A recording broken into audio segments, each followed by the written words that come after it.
ప్రియమైనటువంటి దేవుని బిడ్డలారా, మరి త్వరగా ఈ మాటలను మనము వివరించుకోవడానికి ప్రయత్నిద్దాం. ప్రియులారా గమనించండి, మరి మనము ఈ విధముగా నడుస్తున్నామంటే దేవుని ప్రేమే. దేవుడు మిమ్మల్ని ప్రేమిస్తున్నాడు కనుక మీరు దేవుని దగ్గరికి వస్తున్నారు. చాలామంది దేవుని యొక్క మేలులు పొందుకుంటున్నారు. చాలామంది దేవుని యొక్క మేలులు పొందుకొని దేవుని దగ్గర భయభక్తులు కలిగినటువంటి వారిగానే జీవిస్తున్నాం. కానీ మనం అట్టి విధమైనటువంటి జీవితాలను పడగొట్టడానికి అపవాది ఎంతైనా నెట్టుకుంటాడు. పెద్ద పెద్ద దైవ సేవకుల్ని పడగొడుతుంది, పెద్ద దేవుని యొక్క దూతల్నే పడగొడుతుంది, యేసు ప్రభువునే పడగొట్టడానికి ప్రయత్నించాడు అపవాది. అటువంటి వాడు మనల్ని పడగొట్టడానికి ఏమాత్రము కూడా కాదు. కనుక ప్రియమైనటువంటి మాటలు వినండి. ఈ మాటలను మన హృదయంలో భద్రపరుచుకుంటూ ఎంతో చక్కగా ఉండడము ఎంతో శ్రేష్టమైనటువంటి విషయం. ఇక్కడ మనం చూసినట్లయితే ఈ యొక్క 84వ కీర్తనలో కోరహు కుమారులు పలికినటువంటి చక్కని మాటలు. పూర్వకాలంలో దైవజనులు, దైవ భక్తులు, ప్రవక్తలు, మనలాంటి విశ్వాసులు వారు దేవుని జ్ఞానంతో నింపబడి పలికినటువంటి మాటలు జరిగిపోయిన రోజులకి, జరుగుతున్న రోజులకి, జరగబోయే రోజులకి కూడా ఇవి వర్తిస్తాయి. కనుక గమనించండి, ఇవన్నీ కూడా జ్ఞానంతో కూడుకున్నటువంటి మాటలే. మనం ఎప్పుడు చదువుకుంటున్నాం? చెప్పిన మాటే చెప్తుంటాను, నేను చదివిన పాఠమే చదివిస్తుంటాను. కారణం ఏంటో తెలుసండి, మనము బాగా ఆ మాటలను అద్దుకోవాలని, ఆ మాటలు తెలుసుకోవాలని పలికిన మాటే. మరి మనము స్కూల్లో పిల్లల్ని జాయిన్ చేస్తాం అనుకోండి. స్కూల్లో పిల్లలు జాయిన్ చేసేటప్పుడు ఒక బోర్డు మీద టీచర్ రాసి దానిని కనీసము ఒక 50-100 సార్లు పలికిస్తాడు. ఎందుకో తెలుసండి, ఆ మాటలు అవగాహన అయి బుర్రలో బాగా జ్ఞాపశక్తి కావాలని. ఎక్కాలు అలాగే ఉంటాయి. ఎక్కాలు చదివించేటప్పుడు బోర్డులో నా చిన్నతనం ఒకటి మాత్రము అక్కడ ఉన్నటువంటి స్టూడెంట్లందరూ కూడా చదువుతారు. ఒక్కొక్కరు చదివేటప్పుడు అందరం చెప్తూ ఉంటాం. అలాగా 20 మంది కూడా చెప్తూ ఉంటారు. అదే విధముగా అది కంఠస్థం రావాలని చెప్పినవే చెప్తుంటారు. జ్ఞానాన్ని సంపాదించుకోవాలనే ఉద్దేశంతో బిడ్డలకు జ్ఞానోపదేశమును టీచర్ చేస్తారు. అదేవిధంగా అంతకంటే శ్రేష్టమైనటువంటి పాఠాలు మన పరిశుద్ధ గ్రంథం. ఈ పరిశుద్ధ గ్రంథంలో ఉన్నటువంటి మాటలు మనం అనేక సార్లు మనం చెప్పుకుంటున్నాం. ఇప్పుడు చదివినటువంటి మీరు జ్ఞాన భాగాలు ఎన్నిసార్లు చదివించానో నాకే తెలియదు. మీ జ్ఞాపకం ఉందేమో కానీ నాకు మర్చిపోయినా నాకు తెలుసు. మీరు మర్చిపోతూ ఉంటారు, కొత్తగా ఉంటాయి మళ్ళీ. కనుక ప్రేమైనటువంటి దేవుని బిడ్డల కోరహు కుమారులు పలికినటువంటి మాటలు అద్భుతమైనటువంటి మాటలు, ఆశ్చర్యకరమైనటువంటి మాటలు ఇక్కడ చెప్తున్నాడు. సైన్యములకు అధిపతి యెహోవా నీ నివాసములు ఎంతో రమ్యమైనటువంటివి. నివాసాలంటే అది జీవించినటువంటి స్థలాలు. మనము జీవిస్తున్నటువంటి స్థలమే నివాసం. మరి నేను బోధిస్తే ఒక మాటకి చాలా లోతైన భావాలతో ఉంటుంది. మీకు ఇసుగుదల ఉండొచ్చు, ఇసుగుదల లేకపోవచ్చు. కానీ మనం ఇప్పుడు నివసిస్తున్నటువంటి నివాసాలు ఎటువంటివి తెలుసండి? మంచిగా కట్టుకోవాలి, ఇల్లు మంచిగా ఉండాలి, మనకు అన్ని అనుకూల పరిస్థితులు ఉండాలి. అనుకూల పరిస్థితుల్లో మనము ఎంతో సంతోషం, మన ఆత్మకు సంతోషం, శరీరానికి సుఖం కావాలి అని కోరుకుంటూ ఉంటాం. మన నివాసము ఎంతో రమ్యముగా ఉండాలి, ఎంతో చక్కగా ఉండాలి. మనం ఉండే ఇల్లు, మనం ఉండే స్థలము అని మనం ఎంతో ఆతృతపడి ఆశపడతా ఉంటాం, చేసుకుంటాం. చాలా మంది చేసుకుంటారు కదా. చక్కగా కడతారు, చక్కగా హాయ్ అమ్మ నా ప్రాణమా సుఖించు, అబ్బా ఎంత కష్టపడ్డాడో నా కొడుకు, లేదంటే నేను ఎంత కష్టపడ్డానో, నా కుటుంబం ఎంత కష్టపడిందో, ఎంత అద్భుతమైనటువంటి ఇల్లుని కట్టుకున్నాను అని మనం తలస్తూ ఉంటాం. నేను తలస్తూ ఉంటాను, అబ్బో నా దేవాలయాన్ని ఎంతో కష్టపడ్డాం, పెట్టాం, మా విశ్వాసుల ద్వారా కట్టగలిగాం, దేవుడు కట్టించాడు అని నేను ఎంతో సంతోషిస్తూ ఉంటాను. కానీ ఈ సంతోషాలు క్షణమాత్రమే. ఈ నివాసములు మనకి ఎంత మాత్రమండి? క్షణమాత్రమే. ఈ యొక్క కట్టెం ఆలయం మహా ఉంటే గట్టిగా ఒక 20 సంవత్సరాలు ఉంటుంది, మళ్ళీ పాడైపోతుంది. ఈ నివాసము ఒక 20 సంవత్సరాలు ఉంటుంది, మళ్ళీ పాడైపోతుంది. ఇప్పుడు నేను ఈ ఊరిలో అడుగుపెట్టిన తర్వాత చిన్న గుడి మనకు ఉండేది. బాగా మోకరించి ప్రార్థన చేస్తే ఒక మాదిరి గుడి వచ్చింది. మరలా ప్రార్థన చేస్తే ఈ ఆలయాన్ని మనము అనుభవిస్తున్నాం. దేవునికి స్తోత్రం. కనుక ప్రియమైనటువంటి దేవుని బిడ్డలను గమనించండి, మీ ప్రార్థనల మూలముగా కార్యక్రమాలు కొనసాగుతుంటాయి అనుకోండి. గనుక ఇటువంటి నివాసాలలో మనం భూమి మీద జీవించిన, ఎంత నివాసములు జీవించినప్పటికీ కూడా అవి శిథిలమైపోతాయి, పాడైపోతాయి. మన గ్రామంలో ఎంతమంది కట్టుకున్నారో మంచి మంచి మేడలు, దొరలేటి, కర్ణం గారేటి, నవరాములు గారేటి, నాకు తెలిసి వచ్చి చాలామంది డబ్బు కలిగినటువంటి వారు సుఖశాంతులతో గడపాలని మంచి మంచి మేడలు కొట్టుకున్నారు. ఉన్నాయా ఈరోజు? అవి ఉండవు. కానీ ఇక్కడ కోరహు కుమారులు మెచ్చుకుంటున్నారు, దేవా నీ నివాసములు ఎంత రమ్యమైనవి, దానికి చెరుపు ఉండదు, దానికి చెరిపే అవకాశమే లేదు. నీ నివాసములు ఎంత రమ్యమైనవి, దేవుని యొక్క మందిర ఆవరణములను చూడవలనని నా ప్రాణము ఎంతో ఆశపడుతున్నది. అది సొమ్మసిల్లుచున్నది. అది సొమ్మసిల్లి దేవుని యొక్క ఆరాధన కార్యక్రమములు, దేవుని యొక్క ఆవరణాలు, దేవుడు ఏర్పరిచినటువంటి స్థలాలు చూడాలని మా ప్రాణాలు సొమ్మసిల్లిపోతున్నాయి. జీవము గల దేవుని దర్శించుటకు నా హృదయమును, నా శరీరమును ఆనందముతో కేకలు వేయిస్తున్నాయి. దేవునికి స్తోత్రం. అట్టి విధమైనటువంటి మనసు ఉండాలి మనకు. దేవుని యొక్క ఆరాధన కార్యక్రమములను, దేవుని యొక్క మాటలను వినాలి, చూడాలి, దేవుని దర్శనాలు పొందుకోవాలి అని ఆతృతి కలిగినటువంటి మనసులు మనకు కలగాలి.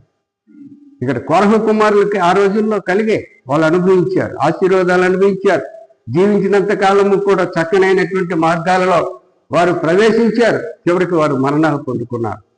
వారు శాశ్వతం లేరు, మరణాలు పొందుకున్నారు. కానీ దేవుని యొక్క నివాసముల కొరకు వారి మనసు పరిగెడతా ఉంది. మనకి కూడా ఈ రోజుల్లో మనకి ఎంత మన సొంత ఇల్లును మనం కట్టుకున్నా, ఎంత డబ్బు ఖర్చు పెట్టుకొని రకరకాలైనటువంటి మేడల మిద్దెలు వేసుకున్నప్పటికీ కూడా వాటిలో మనము నివసించొద్దని కాదు, సంతోషించొద్దని కాదు, కానీ దేవుని ఆవరణములు మనం చూడాలని ఎక్కువ సంతోషించాలి. ఆ ఆవరణాలు ఇవాళ చూస్తాం, రేపు శిథిలమైపోతాయి, పాడైపోతాయి. కనుక ఇక్కడ కోరహు కుమారులు, నీ బలిపీఠమునొద్దనే పిచ్చుకలకు నివాసము దొరికెను. నీ బలిపీఠమునొద్దనే పిచ్చుకలకు నివాసము దొరుకును. అక్కడ స్థిరమైనటువంటి నివాసం, ఖచ్చితమైనటువంటి నివాసం. ఆ పిచ్చుకలుకి ఎక్కడెక్కడో తిరిగినటువంటి వాటికన్నిటికీ కూడా చాలా ధన్యతలు పొందుకుంటాయి. ప్రియమైనటువంటి దేవుని బిడ్డలారా, మనము బాగా ఆలోచించినట్లయితే పిచ్చుకలను మనల్ని పోలినటువంటి విధానం, దేవుని బిడ్డలు పిచ్చుకలకే దేవుని స్థలము దగ్గర నివాసము దొరికేటప్పుడు దేవుని బిడ్డలకు ఇంకెంత రమ్యముగా దొరుకుతాయండి. కనుక నీ బలిపీఠమునొత్తనే పిచ్చుకలకు నివాసములు దొరుకును. పిల్లలు పెట్టుటకు వానకోవులకు గూటి స్థలము దొరుకును. వానకోవులు చాలా శ్రేష్టమైనది. ఇది వివరించానంటే మరొక గంట అయిపోతుంది. వానకోవులు చాలా శ్రేష్టమైనటువంటి విషయం. అది వానకోవులు అంటే శుభ వచనాలు పలుకుతూ ఉంటుంది. అది పరిసిందంటే మనకు మంచి వర్షాలు, మంచి పంటలు పొందుతాయి. కనుక అటువంటి వాటికి కూడా అక్కడ నివాసం ఉంది దేవుని దగ్గర. మనకు మరి ఎటువంటి నివాసం ఉందని మనం ఆలోచించాలి. ఒకసారి గమనించండి, మనకి కూడా నివాసములు ఉండాలి. ఇక్కడ 4వ వచనం చెప్తాడు, నీ మందిరమునందు నివసించువారు ధన్యులు. ఆ నివాసాల్లోకి వెళ్తారు. దేవునికి స్తోత్రం.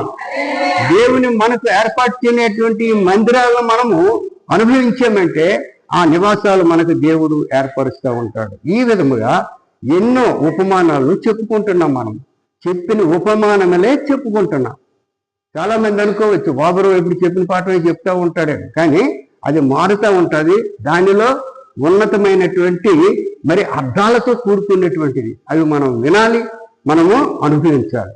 కనుక నీ మందిరమునందు నివసించువారు ధన్యులు. కారణం ఏంటంటే వారికి ఉన్నతమైనటువంటి నివాసములు దొరుకుతాయి అన్నమాట.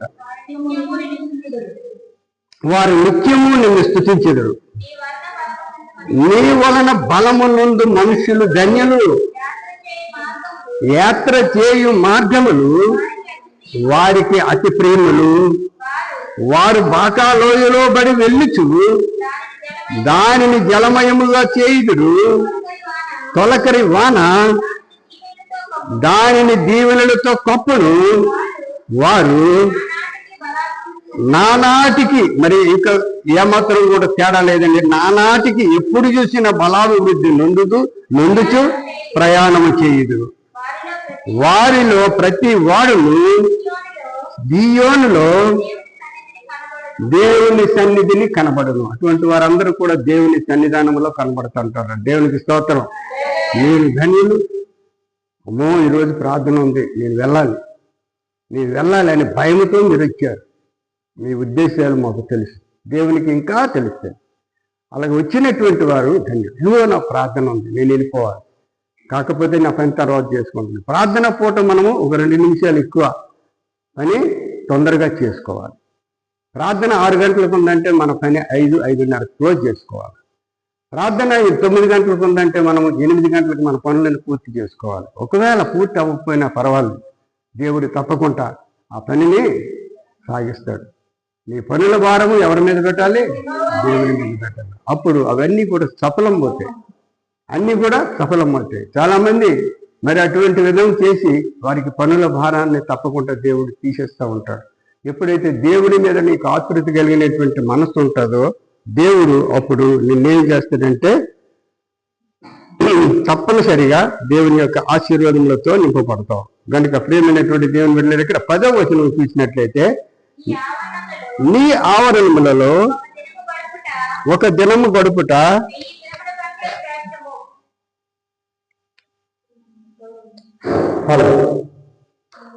అయిపోయింది. నీ దేవా, నీ ఆవరణములలో ఒక దినము గడుపుట 1000 దినముల కంటే శ్రేష్టము అని మనం ఇక్కడ చూడగలుగుతున్నాం. ప్రియమైనటువంటి దేవుని బిడ్డలారా, గమనించండి, దేవుడు ఎంతో ఉత్తమమైనటువంటి దేవుడు. మరి అలాంటి ఆవరణమును మనము దర్శించడం ఎంతో శ్రేష్టం. మరి ఇక్కడ చూస్తే, భక్తిహీనుల గుడారములలో నివసించుట కంటే నా దేవుని మందిర ద్వారమునొద్ద నివసించుట నాకు ఇష్టము అని ఈ కోరహు భక్తులు బిడ్డలు అందరూ కూడా అంటున్నారు. కనుకనే ప్రియమైనటువంటి దేవుని బిడ్డలారా, గమనించండి, ముందుకు మనము ఎవరికి ప్రయారిటీ ఇవ్వాలండి? దేవునికి ప్రయారిటీ ఇవ్వాలి. దేవునికి ప్రయారిటీ ఇవ్వాలి. మనము దేవుని దగ్గర ఎటువంటి పరిస్థితుల్లో కూడా తొందరగా దేవుని యొక్క కృపలను మనం పొందుకోవటానికి ప్రయత్నించాలి. ఎప్పుడైతే దేవునికి ఇష్టలుగా ఉంటామో మనము అద్భుతమైనటువంటి ఆదరణలు మనం పొందుకుంటాం. ఇక్కడ అబ్రహాము గురించి మనం చాలాసార్లు పాఠాలు చదువుకున్నాం. అబ్రహాము ఒక అన్యుల గృహములలో నివసించినటువంటి వాడు, కానీ ఆయనకు ఆ లోకం మీద ఎటువంటి ఒక నాస్తికుడు కాదు వంశమా, కానీ లోకం మీద ఎటువంటి ఆశ లేదు. దేవుడు యొక్క మహాశక్తిని పొందుకున్నటువంటి వాడు అబ్రహాం.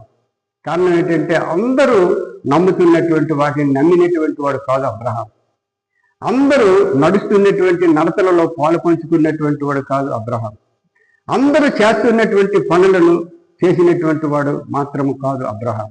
ఏ పనులు చేసేవాడు? అతను దేవుని తట్టు ఎదురు చూస్తున్నాడు. కనుక ఎప్పుడైతే దేవుని తట్టు అతను ఎదురు చూస్తున్నాడో దేవుడు అతనిని పిలిచాడు. దేవునికి స్తోత్రం.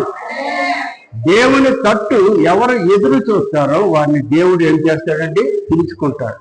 చాలా మందిని ఈ సన్నిధానంలో సేవల కొరకు పిలుస్తూ ఉంటాడు, స్త్రీలను పురుషులను. మనం ఏం చేస్తున్నాం? నిర్లక్ష్యం చేస్తున్నాం, తోసేస్తున్నాం. వెళ్ళాలనిపించినా సరే పోనే వాళ్ళే ఏం చేసుకుంటారా అనేస్తూ ఉంటాం. కానీ దేవుని పిలుపు నేను మనకు అర్థం అవ్వదు. ఆ పిలుపులు దేవుని పిలుపులు. ఆ దేవుని పిలుపులను మనము నిర్లక్ష్యం పెట్టామంటే మన ఛాన్స్ పోయినట్టే. ఇలాంటివి ఎన్నో మనము సాదృశ్యమైనటువంటి ఉపమానాలు చెప్పుకున్నప్పటికీ కూడా మనకు చలనం లేదు. చలనం ఏమాత్రము లేదు. దేవునికి స్తుతించడానికి నోరు రాదు, దేవుని స్తోత్రించడానికి నోరు రాదు. అప్పలంగా దేవుని యొక్క ఆశీర్వాదాలు పొందుకోవటానికి మాత్రం ఎదురు చూస్తుంటాం. దేవుని నువ్వు ఎంత స్తుతిస్తావో దేవుడు నీకు అంత ఆశీర్వాదం ఇస్తాడు. దేవుని నువ్వు ఎంత స్తుతిస్తావో దేవుడు నీకు అంత ఆరోగ్యం ఇస్తాడు. దేవుడు నువ్వు ఎంత స్తుతిస్తావో అంత నీకు దేవుడు మేలుని చేస్తూనే ఉంటాడు. కీడికి మాత్రము నువ్వు దూరం అయిపోతావు. ఎప్పుడైతే ముందుగా దేవునికి నిర్లక్ష్యం చేస్తామో అది అప్పుడు అపవాదం వచ్చి మన మీద అలాగా ఆకర్షించి కొద్ది దేవునికి దూరమే చేస్తూ ఉంటాడు. కానీ దగ్గరికి చెయ్యి. కనుక ప్రియమైనటువంటి దేవుని బిడ్డలారా, దేవునిలో ఉంటున్నటువంటి మీరు ధన్యులే. కానీ దేవుని క్రమములను పాటించటము మన యొక్క కర్తవ్యం. ఇక్కడ దేవుని క్రమములను పాటించినటువంటి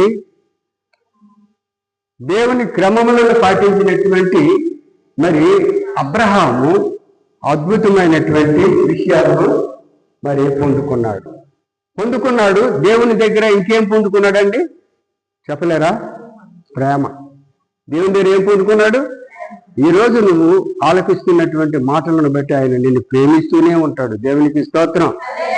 లైవ్లో ఎంతమంది చూసి శ్రద్ధగా ఆలకిస్తూ ఉంటారు. అలాంటప్పుడు ఒరిజినల్గా ఆలకించినటువంటి మీరు ఇంకా ఎంత చక్కగా అన్వయించుకోవాలి. ఆ మాటలు అన్వయించుకున్నటువంటి వారికి అందరికీ కూడా తృప్తిపరచబడతారు. దేవునిలో తృప్తిపరచబడతారు, ఆరోగ్యంలో తృప్తిపరచబడతారు, కాపుదలలో తృప్తిపరచబడతారు. ప్రియులారా, అలా అంటున్నానని ఒకటే మీరు దేవుడు కాపాడేస్తాడు అనుకోకండి. కాపాడడు అని అన్ని కాపాడుతూనే ఉంటాడు. ఆ కాపాడడానికే చాలా మంది మనము దేవుని సన్నిధానంలో ఎదురు చూస్తూ ఉంటాం. ఆ కాపుదల పొందుకున్న తర్వాత దేవునికి దూరం అయిపోతూ ఉంటాం. కనుక గమనించండి, కాపాడుతుంటాడు. సద్భక్తితో బ్రతకను ఉద్దేశించి వారందరూ కష్టాలు పొందుతూనే ఉంటారు. సద్భక్తితో, నిత్యమైనటువంటి స్వచ్ఛమైనటువంటి భక్తితో ఉన్నటువంటి వారికి కష్టాలు వస్తాయి. కానీ సంతుష్టి సహితమైన దైవభక్తి గొప్ప లాభసాధకమై ఉంది. దేవునికి స్తోత్రం. మనము తృప్తిగా దేవుణ్ణి సేవించేటప్పుడు అది గొప్ప లాభసాధకం కూడా ఉంటాడు. కనుక ఇక్కడ అబ్రహాము ఎటువంటి పరిస్థితుల్లో కూడా దేవుణ్ణి మహిమతో పొందుకున్నటువంటి వాడు. కనుకనే దేవుడు అబ్రహాముని ప్రేమించాడు. లోకాన్నంతా విడిచిపెట్టాడు. లోకములో ఎంతమందో ఉన్నారు, కానీ అబ్రహామును ఒక్కడినే పిలిచాడు ఆయన. అబ్రహాము, లే, నీకు చూపించినటువంటి దేశానికి నువ్వు వెళ్ళు, నిన్ను బహుగా దీవిస్తాను నేను. నీ సంతతి వలన అనేక మంది ఆశీర్వదింపబడతారు. నీ గర్భంలో నుంచి రాజులు వస్తారు, నాయకులు వస్తారు, అనేక మంది వస్తారు అని చెప్పేటప్పుడు అబ్రహాము 75 సంవత్సరములు ఈడు కలిగినటువంటి వాడు ఆ రోజుని పిలుచుకున్నాడు. ఆ రోజుని పిలుచుకునేటప్పుడు తన వెంటనే నేను ఎక్కడికి వెళ్ళేదండి, నాకు వద్దండి అనలే. తన కలిగిందంతా పట్టుకొని, తన అన్న కుమారుడైనటువంటి లోతును పట్టుకొని, తన భార్య అయినటువంటి శారాను పట్టుకొని బయలుదేరాడు. ఎక్కడికి బయలుదేరాలని అడగల. నేను చూపించినటువంటి దేశానికి నువ్వు వెళ్ళు అన్నాడు దేవుడు. అంతే. ఏమో నువ్వు ఎక్కడ చూపెడతావో దేవాన్ని బయలుదేరాడు ఆయన. బయలుదేరి దేవునికి మహిమకరముగా ఉన్నాడు. కనుక దేవుడు మరి ఆయనకు 99 సంవత్సరముల వరకు కూడా పిల్లలు లేరు. శారాకి 99 వచ్చేసింది, అబ్రహాముకి 100 సంవత్సరాలు వచ్చాయి. అయినప్పుడు కూడా పిల్లలు లేరు. అయినా కూడా దేవుడు అబ్రహామును ప్రేమిస్తున్నాడు. కనుక మరి ముందుగా పిల్లలు లేనప్పుడు శారా యొక్క దాసి అయినటువంటిది ఎవరండి? హగరు. ఆ హగరుకి పిల్లలు పుట్టారు, కానీ శారాకి పిల్లలు లేరు. లేకపోవటంలో మరి ఎంతో బాధపడుతూ ఉంటారు. కానీ చివరికి మరి ఎటువంటి పరిస్థితుల్లో కూడా శారా, నువ్వు గర్భము ధరిస్తావు. ఎప్పుడండి? 99 సంవత్సరాలు. నువ్వు గర్భము ధరిస్తావు, కుమారుని కంటావంటే శారా ఆశ్చర్యం పొందుకుంటారు. ఈ వయసులో ఏంటి? అవును, దేవుని బిడ్డల్ని దేవుడి జీవితాంతరం మర్చిపోడండి. దేవుని కొరకు కనిపెట్టాలి. మనం దేవుని కొరకు కనిపెట్టేటప్పుడు దేవుడు తప్పకుండా మనకి అనుకున్నటువంటి ఆ వాగ్దానాన్ని నెరవేరుస్తాడు. మనము దేవుని కొరకు కనిపెడితే దేవుడు మన కొరకు చూస్తూ ఉంటాడు. కనుకనే అక్కడ శారా 99 సంవత్సరములై అబ్రహాముకి 100 సంవత్సరాలు వాళ్ళు పిల్లల్ని కన్నారు.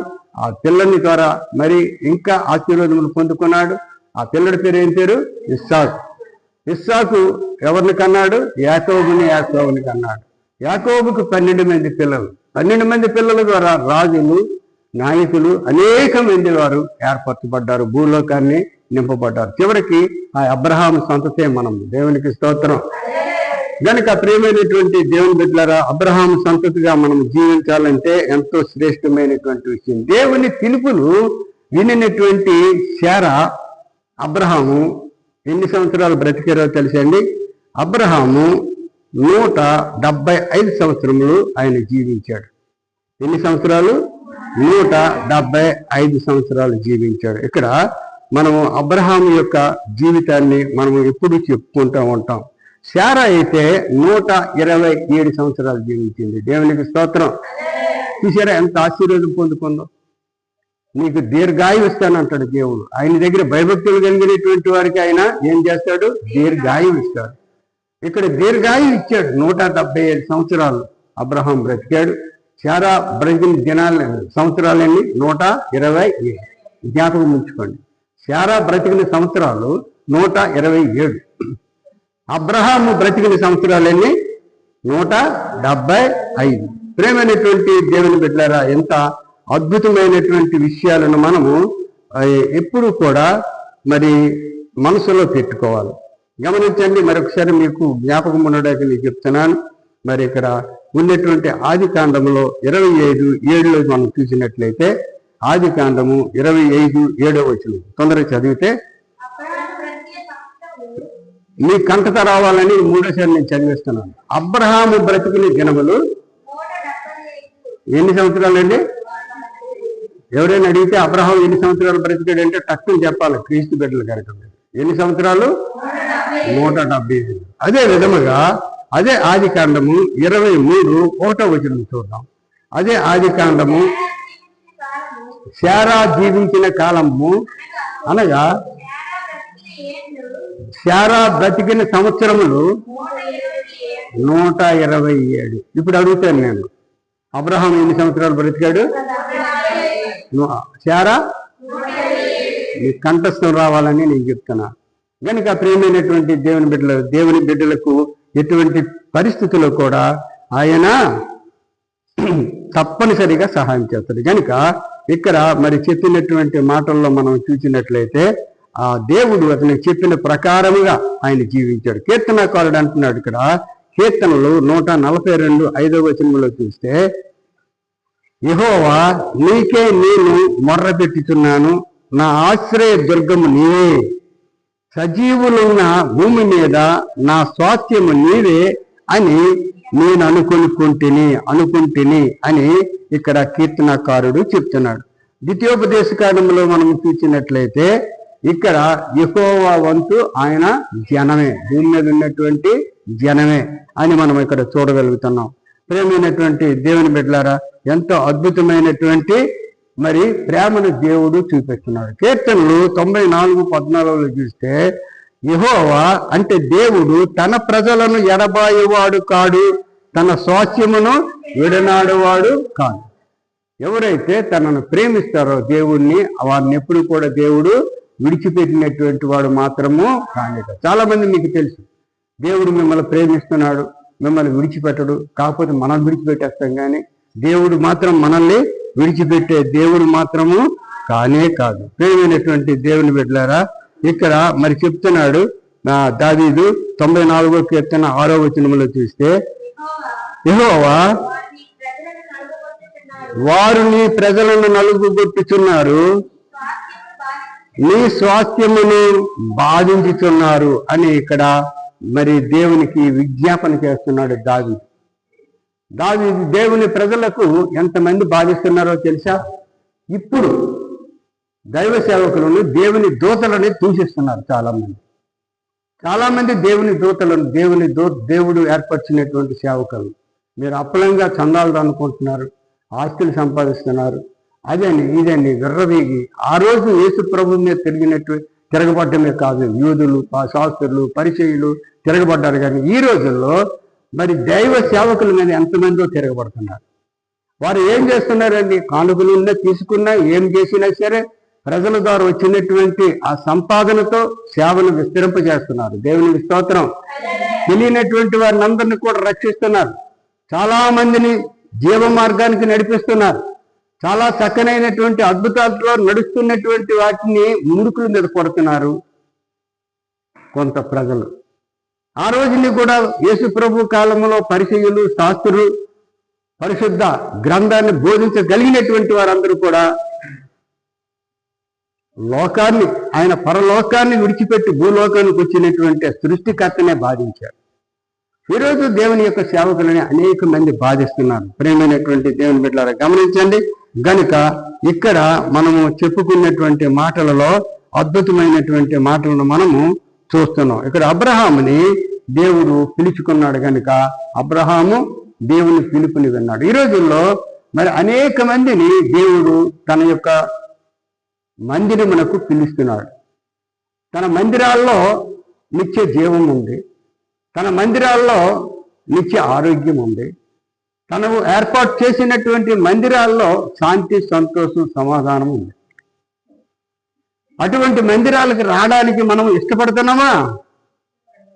కొద్దిమంది వస్తున్నారు కానీ చాలామంది దూరం అయిపోతున్నారు. దేవుడంటూ గొప్ప ప్రేమ, గొప్ప ప్రీతి, గొప్ప ఇది దేవుని ద్వారా అఫలంగా సహాయాలు పొందుకుంటున్నారు. పొందుకుని కూడా నేను రాలేను, నా పరిస్థితి బాగులేదు, నేను రేపు వెళ్ళొచ్చులే, లేదంటే ఆదివారం వెళ్ళొచ్చులే అనే ఉద్దేశాలతో నలిగిపోతున్నారు. పిల్లలు జాగ్రత్త గమనించాలి. మనము గుండెలు బాదుకున్నటువంటి రోజు రాకముందే మనము దేవుని కలిగి ఉండాలి. 10 మంది కన్యకులలో సిద్ధపాటు కలిగినటువంటి కన్యకులు 5, సిద్ధపాటు లేనటువంటి కన్యకులు. ఆ సిద్ధపాటు లేని కన్యకులలాగే మనము కూడా దిగజారిపోతే దేవుని మనము చూడలేము, మనం దేవుణ్ణి చూడలేము. కనుక సిద్ధపడి ఉన్నటువంటి కన్యకులు దేవుని చూశారు, దేవునితో వెళ్ళిపోయారు. దేవునికి స్తోత్రం. దేవునిలో ప్రవేశం తీశారు. సిద్ధపాటు లేనటువంటి వారు వీళ్ళు కూడా దేవుడు కావాలి, వాళ్ళకు కూడా దేవుడు కావాలి, కానీ వాళ్ళు సిద్ధపడ్డారు, వీళ్ళు సిద్ధపడ్డారు. ఈ రోజుల్లో అందరికీ దేవుడు కావాలి, కానీ సిద్ధపాటు చాలా మందికి లేదు. అవునా కాదా? చాలా మందికి సిద్ధపాటు లేదు. కనుక జాగ్రత్త, ఆ రోజు నువ్వు రొమ్ము కొట్టుకుంటావు. అందుకని యేసు ప్రభు శిలువ మీద వెళ్తుంటే ఆయన కొరకు ఏడ్చినటువంటి స్త్రీలతో ఏమన్నాడైనా? నా కొరకు ఏడవకండి, మీ కొరకు, మీ పిల్లల కొరకు ఏడవకండి. ఆయన కొరకు మనం ఏడ్చేది ఏంటండి? చాలా మంది నేను చూసాను. కరుణమ్మ చిన్నమ్మకి నేను కొత్తలో వెళ్ళేటప్పుడు అక్కడ ఉన్నటువంటి స్త్రీలు అక్కడ శిలువ మేకుని కొట్టేశారు, గొల్లమని సింహాలంతా గోల పెట్టేశారు. మంచిదే, చూశారు, ఆ సమయాన్ని చూశారు, ఆ స్థితిని చూశారు. చూసిన తర్వాత ఆయన్ని మనము ఎంత వెంబడించాలి, ఎంత మనము ఆయన్ని అనుభవించాలి అనేది మనము మర్చిపోతూ ఉంటాం. ప్రియులారా గమనించండి, ఎటువంటి పరిస్థితుల్లో కూడా మనకున్నటువంటి శారీరకమైనటువంటి క్రియలను దూరపరుచుకుంటూ ఆత్మీయమైనటువంటి దేవుని యొక్క పనులను మనము ముందుకు నడిపించుకుంటే అది ఎంతో శ్రేష్టం. అందులో నీకు దీర్ఘాయువు ఉంది, ఆరోగ్యం ఉంది, సంతోషం ఉంది. గమనించారా? అర్థమవుతున్నాయా మాటలు? కనుక ప్రతి ఒక్కరు కూడా అనుభవించినటువంటి వారు ఇంకా దేవునిలో బహుగా అనుభవిస్తూనే ఉన్నారు. చాలా ఉపమానాలు మనం చెప్పుకుంటున్నాం. కనుక మరి ఎన్నో ఉపమానాలు మనం చెప్పుకున్నాం. దేవుల్లో అనుభవించినటువంటి వారు ఏ విధంగా ఆశీర్వదింపబడ్డారు, దేవునిని అనుభవించుకుంటా మరి నిర్లక్ష్యం చేసినటువంటి వారు ఏ విధముగా పతనమైపోయారనే పాఠాలు మనం రకరకాలు చెప్పుకుంటున్నాం. కనుక గమనించండి, దేవుడు మనల్ని ఆశీర్వదించేలాగా ప్రార్థన చేయండి. రాలేనటువంటి వరకు మనం అందరం కూడా ప్రార్థన చేద్దాం. ఈరోజు అనేక మంది మరణించినటువంటి వారు ఉన్నారు, వారి గృహాల కొరకు కూడా ప్రార్థన చేద్దామని హెచ్చరిస్తూ ఈ కొద్ది మాటలతో ముగిస్తున్నాం. నిలబడి ప్రార్థన చేసుకుందాం.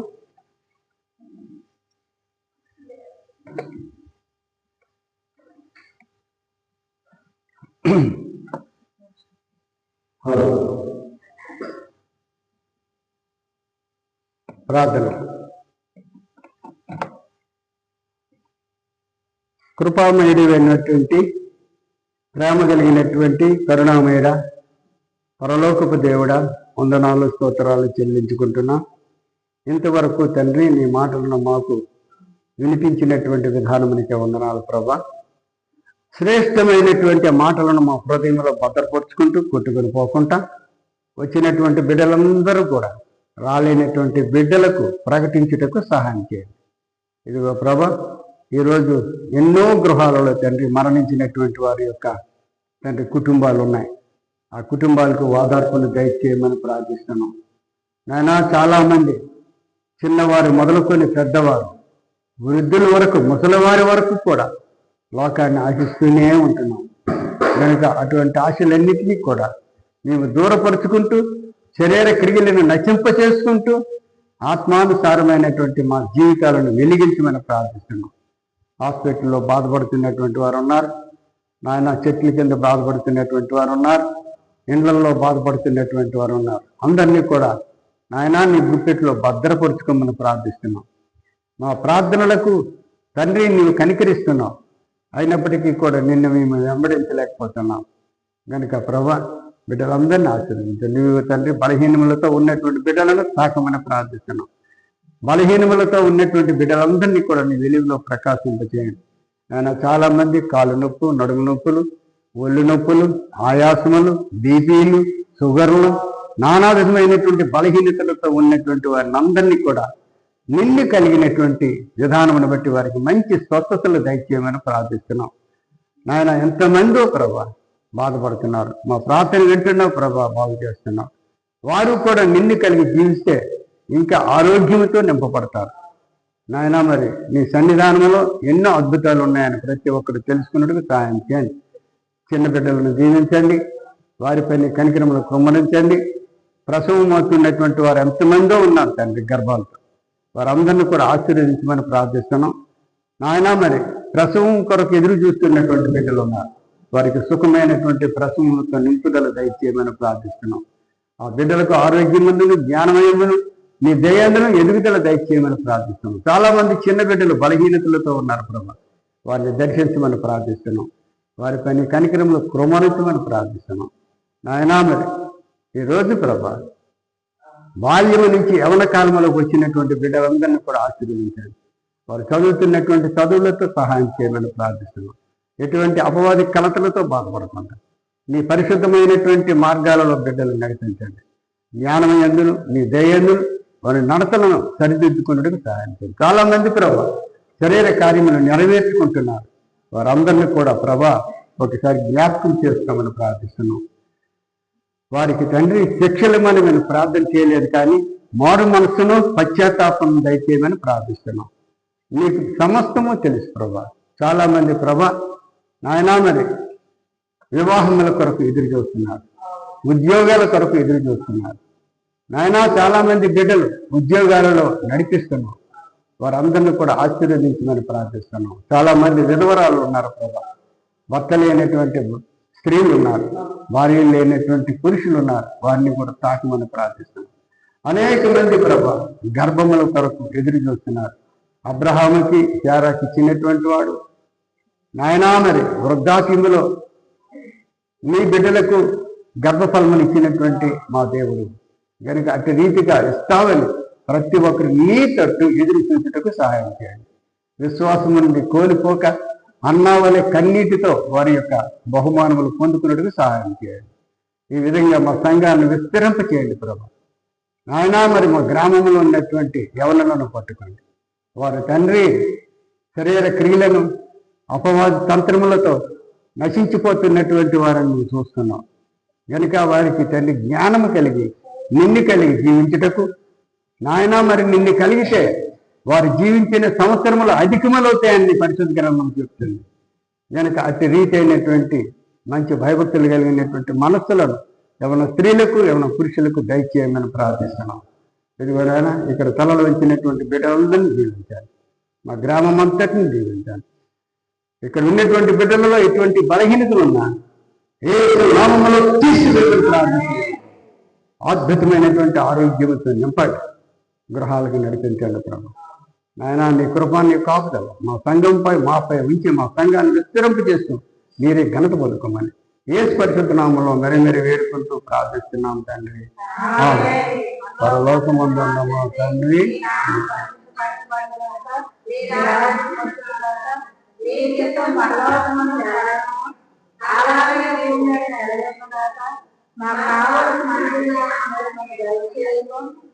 మా రుణస్థులను క్షమించిన ప్రకారము మా రుణములను క్షమించును, మమ్మల్ని శోధనలోకి తీరిని తప్పించును.